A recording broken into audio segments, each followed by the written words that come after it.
Assalamualaikum warahmatullahi wabarakatuh. Bagaimana kabarnya anak-anakku? Semoga sehat selalu. Untuk video kali ini ya, kita akan membahas tentang ciri-ciri perlawanan sebelum dan sesudah abad ke-20. Oke, kita lihat di sini ada gambar ya. Yang ini perlawanan di Diponegoro. Ini salah satu ya, atau termasuk perlawanan sebelum abad ke-20. Kemudian di sini ada organisasi pergerakan nasional ya. Di sini tokoh-tokohnya adalah para golongan cendekiawan atau golongan terpelajar. Nah, ini sesudah abad ke-20. Langsung saja ya. Ciri-ciri perlawanan sebelum abad ke-20. Yang pertama, perlawanannya bersifat lokal. Terjadi di daerah-daerah tanpa adanya koordinasi antar daerah. Misalnya, pertempuran di Diponegoro ya hanya untuk Jawa saja. Pertempuran Padri ya hanya untuk daerah Padri, Sumatera Barat, daerah Sumatera Barat ya. Puputan Jagaraga ya untuk daerah Bali. Kemudian pertempuran Patimura ya hanya untuk Maluku. Jadi tidak ada koordinasi atau hubungan antar daerah dalam melawan penjajah. Kemudian yang kedua, tidak menggunakan organisasi, tetapi dilakukan secara berkelompok saja. 3. Dipimpin oleh tokoh masyarakat yang disegani. Bisa ulama, raja, bangsawan, atau tokoh karismatik yang lainnya. Nah, apabila pemimpinnya ketika pertempuran atau perlawanan ini berhasil ditangkap atau gugur dalam perlawanan, maka perlawanan tersebut melemah atau bahkan perlawanan tersebut selesai. Selanjutnya yang keempat, mengutamakan kekuatan senjata, namun kalah dari segi persenjataan. Jelas, senjatanya kita masih tradisional pada waktu itu, berbeda dengan Belanda yang sudah modern.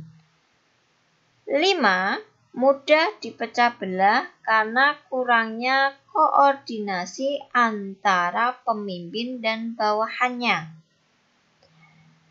Apalagi Belanda menggunakan strategi divide et impera, pecah belah kuasai, pecah belah kuasai.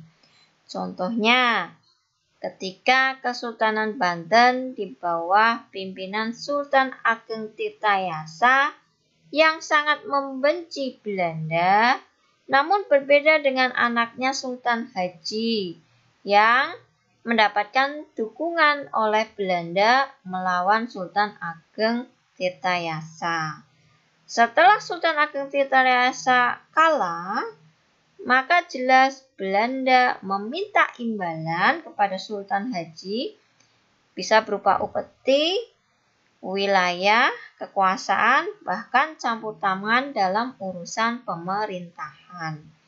Nah, inilah yang akhirnya menyebabkan perlawanan sebelum abad ke-20 seperti ya Perang Diponegoro, Puputan Jagaraga, Perang Padri, Perang Sultan Ageng Tirtayasa, Perang Sultan Hasanuddin. Ya, ini mengalami kekalahan. Lanjut, kita masuk ke ciri-ciri perlawanan sesudah abad ke-20. Yang pertama, perlawanannya bersifat nasional. Jadi tidak lagi Jawa, Sumatera, Madura, Kalimantan sudah tidak lagi, tapi bersifat nasional.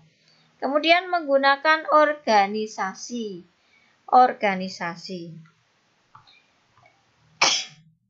Yang ketiga, dipimpin oleh golongan cendekiawan atau golongan terpelajar. imbas dari adanya politik etis. Kemudian yang keempat, mengutamakan kekuatan diplomasi melalui surat kabar. Yang kelima, tidak mudah dipecah belah. Yang keenam, tujuannya jelas, Indonesia merdeka. Jelas ya? Nah, jadi perlawanan sesudah abad ke-20 ini akhirnya banyak organisasi pergerakan nasional yang berdiri. Yang pertama ada Budi Utomo, di mana yang tanggal lahirnya ini kita peringati sebagai Hari Kebangkitan Nasional ya.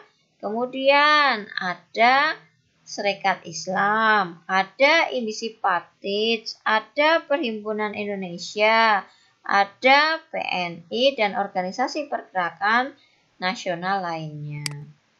Selanjutnya, faktor pendorong lahirnya organisasi pergerakan nasional. Kita bedakan ada faktor internal dan ada faktor eksternal. Faktor internal, lahirnya golongan pelajar akibat dilaksanakannya politik etis. Ini di bidang edukasi ya, pendidikan. Yang kedua, kemajuan di bidang transportasi dan komunikasi yang telah mendorong bangsa Indonesia untuk saling memberi kabar berita. Yang ketiga, perasaan senasib, sependeritaan sebagai bangsa yang dijajah. Keempat, kenangan kejayaan masa lalu bangsa Indonesia. Lalu ada faktor eksternal, yaitu kemenangan Jepang atas Rusia dalam Perang Rusia-Jepang tahun 1905. Nah, dari sini menunjukkan ternyata negara Asia pun mampu mengalahkan negara Eropa, dalam hal ini Rusia. Kemudian munculnya pergerakan nasional di negara-negara Asia lainnya, seperti di Tiongkok, India, dan Turki. Kemudian adanya pengaruh paham-paham baru seperti nasionalisme, sosialisme, liberalisme, dan demokrasi. Ya, cukup sekian ya materi kali ini terkait dengan ciri-ciri perlawanan sebelum dan sesudah abad ke-20. Terima kasih. Wassalamualaikum warahmatullahi wabarakatuh.